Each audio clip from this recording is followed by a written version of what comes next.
Every morning at precisely 6 a.m., Edward opened the familiar wooden window that looked out to the east.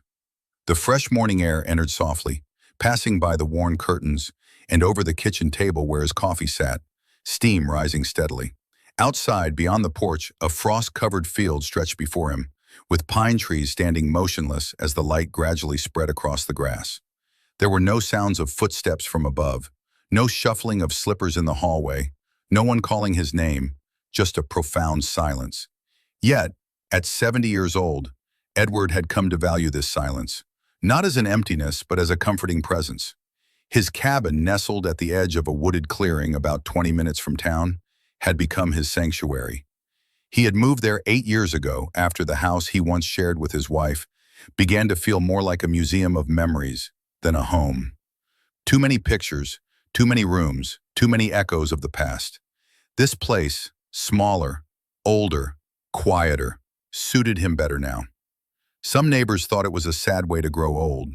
A man shouldn't be alone at your age, one had said with well-meaning pity. Another suggested he get a dog or try line dancing to fill the time.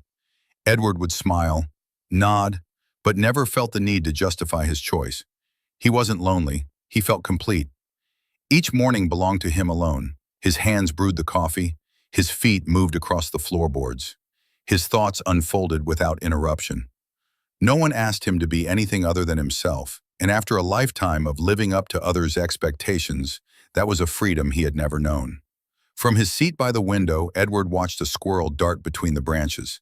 He chuckled softly. The squirrel was always a little late, just like he used to be in his younger days. He took a sip of his coffee, warm and bitter just the way he liked it. In that peaceful hour between night and day, Edward reminded himself of a truth he had come to accept. He hadn't stumbled into this life by accident, he had chosen it, and more importantly, he had chosen himself. The man he used to be. There was a time when Edward's life was centered around others, his role as a husband, a father, a provider. These were responsibilities he carried with a quiet sense of duty, even though they sometimes felt burdensome, like wearing a thick coat in the heat of summer. He had married at a young age, loved with steadfastness, and constructed a life that appeared stable and secure from the outside. Over 35 years of marriage, he raised 2 children, held a consistent job managing inventory at a supply warehouse, and maintained a home where he dutifully mowed the lawn every Saturday. He was the dependable one, the predictable one, the man who always remembered to take out the trash, who kept the gas tank above half, who never forgot anniversaries, even if he sometimes struggled to express his love in the way his wife longed for. He wasn't unkind, just weary, worn by years of meeting expectations, sticking to safe words, and sidestepping emotions he didn't know how to face. Like his father before him, he handled problems with silence and work. When tension filled the house, he'd tighten a loose door hinge or reorganize the garage. That was his way of showing care. Hands busy, heart hidden. But love, as he learned too late, cannot survive on practicality alone. Slowly the distance grew, not from betrayal or harsh words, but from quiet neglect, the kind that creeps in when no one dares to stir the waters. The children left for college, conversations dwindled, she buried herself in novels, he watched the news. One day, as they folded laundry in separate rooms, they both realized the marriage had quietly ended. They just hadn't spoken the words. The divorce was gentle. No fights, no lawyers, just papers signed in mutual acceptance. Edward stayed in the house for a while, but every corner echoed with a version of himself that no longer fit. The version who lived to serve, to fix, to remain silent. He didn't resent that man, but he knew he couldn't be him anymore. So, for the first time, Edward packed his own boxes, not for anyone else but for himself. Silence that hurt. The silence that followed his divorce was initially a source of pain for Edward. It was a stark contrast to the constant hum of family life he had known for decades. At first, it felt like a relief. No TV droning in the background, no laundry machine whirring through dinner, no kitchen clock ticking too loudly. The stillness was like a long, slow breath. But after a few weeks, this silence became a heavy presence. He could hear the house settling at night, the wind pressing against the windows, the hum of the refrigerator, once just background noise, now a faint whisper trying to fill the space where voices used to be. Dinners were the hardest. He still set the table for one, more out of habit than hope, and made simple meals, scrambled eggs, soup, sometimes a sandwich, eating slowly, not to savor, but because there was nowhere else to be. He tried leaving the radio on, switching between news and old jazz, but it didn't matter. The room still felt empty. Loneliness, he realized, wasn't noisy. It was the absence of being noticed, the knowledge that no one knew what he'd had for breakfast, that no one cared if he left the light on all night, that he could fall asleep on the couch at 3 a.m. and no one would gently wake him. He tried dating once. The woman was kind, polite. They shared coffee, talked about travel and books, but the entire time, Edward felt like he was following a script meant for someone else. He smiled when he was supposed to, asked the right questions, but when he got home, he sank into his chair and exhaled, as if he'd been holding his breath all evening. He missed connection, yes, but not the act of performing. He wasn't unkind, just weary, worn by years of meeting expectations, sticking to safe words, and sidestepping emotions he didn't know how to face. Like his father before him, he handled problems with silence and work. When tension filled the house, he'd tighten a loose door hinge or reorganize the garage. That was his way of showing care. Hands busy, heart hidden. But love, as he learned too late, cannot survive on practicality alone. Slowly, the distance grew, not from betrayal or harsh words, but from quiet neglect, the kind that creeps in when no one dares to stir the waters. The children left for college, conversations dwindled, she buried herself in novels, he watched the news. One day, as they folded laundry in separate rooms, they both realized the marriage had quietly ended. They just hadn't spoken the words. The divorce was gentle. No fights, no lawyers, just papers signed in mutual acceptance. Edward stayed in the house for a while, but every corner echoed with a version of himself that no longer fit. The version who lived to serve, to fix, to remain silent. He didn't resent that man, but he knew he couldn't be him anymore. So, for the first time, Edward packed his own boxes, not for anyone else, but for himself. Silence that hurt. The silence that followed his divorce was initially a source of pain for Edward. It was a stark contrast to the constant hum of family life he had known for decades. At first, it felt like a relief. No TV droning in the background, no laundry machine whirring through dinner, no kitchen clock ticking too loudly. The stillness was like a long, slow breath. But after a few weeks, this silence became a heavy presence. He could hear the house settling at night, the wind pressing against the windows, the hum of the refrigerator, once just background noise, now a faint whisper trying to fill the space where voices used to be. Dinners were the hardest. He still set the table for one, more out of habit than hope, and made simple meals, scrambled eggs, soup, sometimes a sandwich, eating slowly, not to savor, but because there was nowhere else to be. He tried leaving the radio on, switching between news and old jazz, but it didn't matter. The room still felt empty. Loneliness, he realized, wasn't noisy. It was the absence of being noticed, the knowledge that no one knew what he'd had for breakfast, that no one cared if he left the light on all night, that he could fall asleep on the couch at 3 a.m. and no one would gently wake him. He tried dating once. The woman was kind, polite. They shared coffee, talked about travel and books, but the entire time, Edward felt like he was following a script meant for someone else. He smiled when he was supposed to, asked the right questions, but when he got home, he sank into his chair and exhaled, as if he'd been holding his breath all evening.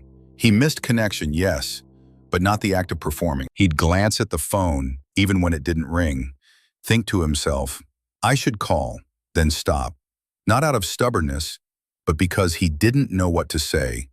It would have been easy to feel forgotten, to let bitterness creep in over missed birthdays or the empty porch on holidays. But Edward didn't let himself go there.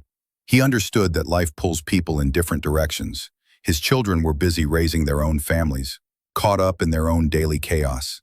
He didn't want to become just another item on their list of obligations. So instead of waiting for the phone to ring, he started writing, not emails or texts, but real letters, penned on paper. To his daughter, he described the squirrel that visited the garden each morning. To his son, he wrote about the old record player he'd finally repaired. Sometimes, he wrote pages he never sent, words meant to be let go rather than received. Dropping a letter in the mailbox became a quiet ritual, a way to send a piece of himself into the world without expecting anything back. And strangely, that was enough. Connection, he realized, didn't always require constant conversation. Sometimes, it meant holding someone in your thoughts while releasing the need for them to hold you in return. It meant loving without interrupting, wishing them well without needing to be seen. Edward still hoped for the occasional call, but when the phone stayed silent, he didn't feel empty. He felt steady, rooted in a life that no longer needed others to define it. Not bitter, just honest. Some people assumed he was bitter, that a man living alone at 70 must be weighed down by regret, that his solitude was a sign of disappointment or failure. But Edward wasn't bitter. He felt clear-eyed. He didn't resent love or distrust women. In fact, some of his greatest lessons came from the women who had once been part of his life. His ex-wife, old friends, even a woman he nearly married in his 40s but didn't. Each had taught him something about tenderness, about silence, about himself. He wasn't angry at the past. He was simply honest about it. He no longer believed that being in a relationship was the measure of a successful life, or that a full dinner table made him whole. He didn't watch couples holding hands and wonder if he was missing out. He knew that company didn't always mean connection, and that being alone didn't mean being abandoned. He had seen what people called love turn into quiet control, into keeping the peace at the cost of his own voice, into giving more than he had and receiving less than he needed. He had sat through meals where every word was carefully weighed, apologized just to end an argument, and gone to bed feeling like a stranger in his own home. So no, he wasn't bitter. He was simply done pretending that any kind of company was better than none. He would rather sit in silence than force a conversation, drink his coffee alone than walk on eggshells around someone else's moods, be alone and true to himself than partnered and unseen. If others didn't understand, that was all right. He hadn't shaped his life to be understood by everyone. He had shaped it to be free. If you've ever chosen peace over pressure or solitude over pretense, type the number 5 in the comments. Let me know you're walking the same quiet path. What he's afraid of. People often asked, sometimes with gentle concern, sometimes with a half joke, "Aren't you afraid of dying alone?" Edward would smile, take a sip of his coffee, and steer the conversation elsewhere, not because he didn't have an answer, but because the truth was difficult to put into words. He wasn't afraid of dying alone. He was afraid of living the rest of his life as someone he no longer was. For decades, he had been the husband, the strong one, the fixer, the steady presence, carrying responsibilities without complaint, making space for others while asking for none in return, wearing silence like a shield. That version of him had served a purpose, but it had come at a price.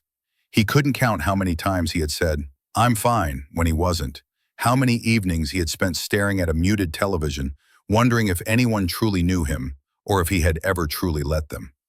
Now, at 70, he had no desire to go back to that, to slip into a relationship that required him to perform instead of simply be, to trade his hard-won peace for shallow companionship, to mold himself into someone easier to love. He didn't fear solitude. Solitude was honest, predictable, calming. It gave him room to feel, to breathe, to exist without the weight of pleasing anyone else. What he feared was losing that peace, becoming the man who agreed more than he spoke, who said yes to things that felt wrong, just to keep someone from walking away, who made his coffee a certain way because it was expected, not because he enjoyed it. He feared the quiet slipping away, the space shrinking, the return of that familiar ache of being misunderstood in his own home. So yes, Edward lived alone. And no, he didn't plan to change that unless something rare and genuine came along. Something honest, gentle, unhurried. Because after all these years, he had learned the most valuable lesson of all. There are worse things than being alone, like losing yourself while trying to be loved by someone who never really saw you. It started with a squirrel. Every morning, just after the sun rose, the same small squirrel would scamper across Edward's porch, pausing near the tomato plants before disappearing behind the woodpile. Curious, Edward began leaving out a few sunflower seeds to see if it would come closer. It did. One morning they sat just 6 feet apart, sharing the quiet like old companions. That's how the unexpected joys began to reveal themselves. Not in dramatic moments, but in the small, overlooked details of daily life. Like the way his coffee tasted richer when he drank it outside, or the quiet satisfaction of fixing a loose step without anyone watching, or the odd pleasure of folding laundry while listening to a jazz record he hadn't played in 30 years. There was joy in the repetition, too, in the steady predictability of his days. Morning tea, a walk through the woods, reading by the window as sunlight filtered through the pines. No schedules, no demands, just the gentle flow of a life no longer shaped by anyone else's expectations. One afternoon, as he peeled an orange at the kitchen counter, he caught himself smiling. Not because of a joke or a memory, but simply because the sun was shining just right, the orange was perfectly ripe, and for the first time in years, he felt content without needing a reason. He found himself laughing more often, not loudly, but with the soft chuckle that comes when life surprises you in small, tender ways. Like when a recipe turned out better than expected, or when a neighbor's dog wandered into his yard and settled down as if it belonged there.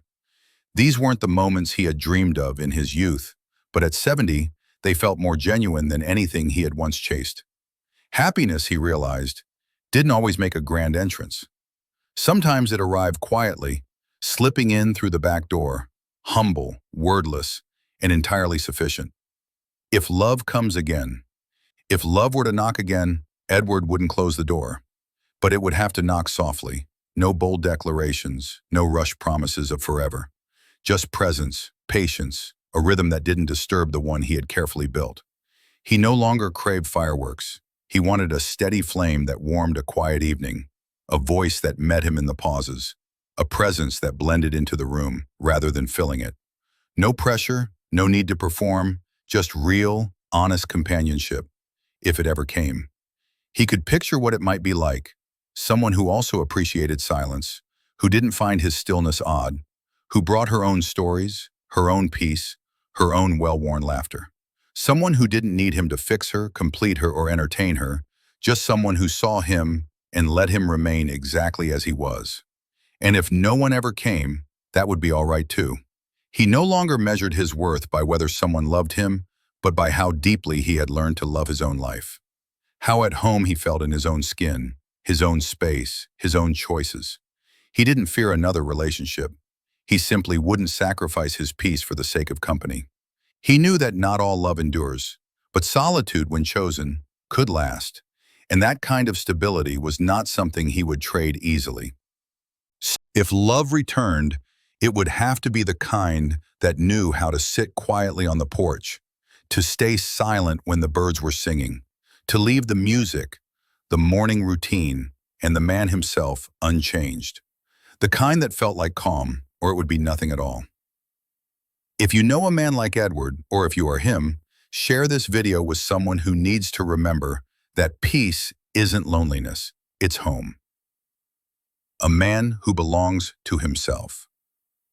The mirror in the hallway had faded with time.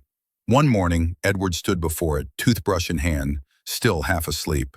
His reflection greeted him with kind eyes and a face marked by years. Lines etched, not from regret, but from a life of living, bending, and choosing. He didn't wince or wish to look younger, stronger, or different.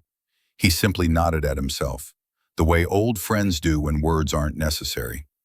He had become a man who belonged to himself. Not in the way people sometimes feared, not in the isolated way the world imagines solitary men to be, but in the truest, most quiet way. He had stopped waiting for others to define him. He was no longer someone's husband, no longer a father in the daily sense, no longer Ed from the warehouse. He was Edward, just Edward. And that felt like the start of something new. There were still difficult days, nights when he missed the sound of laughter in the kitchen, holidays when the silence stretched a little too long. He allowed those moments to come without pushing them away, but he didn't let them unravel him. He had learned that grief and joy could live under the same roof, each with its own space inside him. He didn't need to prove anything, not to the world, not to himself, not anymore. He woke when he wanted, cooked when he was hungry, sat for hours without speaking, and smiled at the smallest things. When the wind whispered through the trees, he felt a slow, steady gratitude move through him. Some people spend their entire lives trying to be understood. Edward had lived long enough to understand himself, and that was enough. If someone were to ask him now, "Are you okay living alone?" he would answer without hesitation, "I'm not alone. I'm with someone I've finally come to know, and I like him." Then he'd pour his coffee, open the window, and let the day unfold on